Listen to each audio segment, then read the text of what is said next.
get started, you want to take both your cords and match up the ends and then pull out a little bit of a tail end and tie a knot so you've got a bit to tie your bracelet on when you're finished.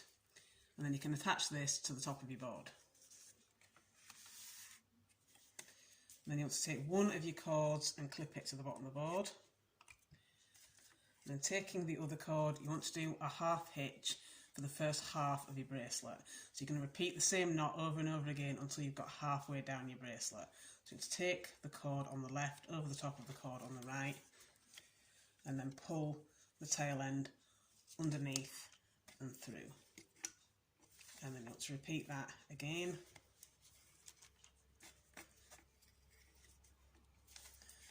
And just keep repeating the same knot until you get halfway down. And as you're doing this, you will notice it will start to spiral around the cord on the right. So after you've done a few of your knots, you will need to take this cord and bring it underneath the cord you're working over just to help it spiral round, and then just continue doing the same knot until you're halfway down.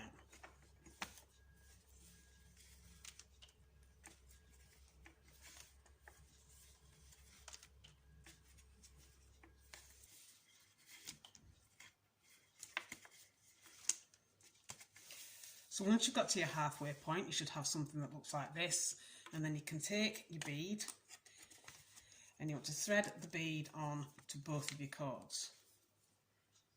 So you can use any kind of bead that you want. I'm using a pony bead because I'm using quite a thick cord, but if you've got thinner cord, you could use a smaller bead. Really, as long as your cords fit through your bead, it's entirely up to you.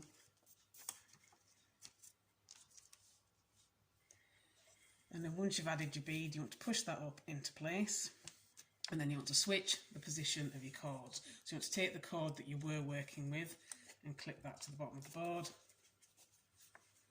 And then you want to do the same knot that you did there, but with your other colour. So just taking it over the top of the cord that is now on the right, and just tying your knot. And then the same knot again. And again, just do this all the way down. And as it spirals around the cord, you just want to adjust it by taking it over the top and round, just to help it do the spiral like that. And then you want to do this for the other half of your bracelet.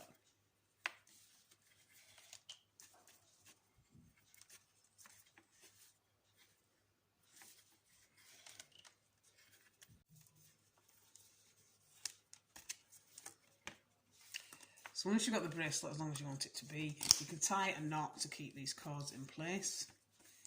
Just want to push your knot up against where you finished your bracelet.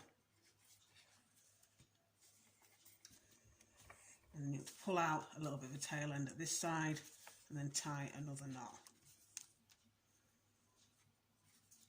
You could alternately trim here and just have one cord if you preferred. And then you want to cut off your excess and seal. So I'm going to use a lighter to seal, but you could use glue if you prefer.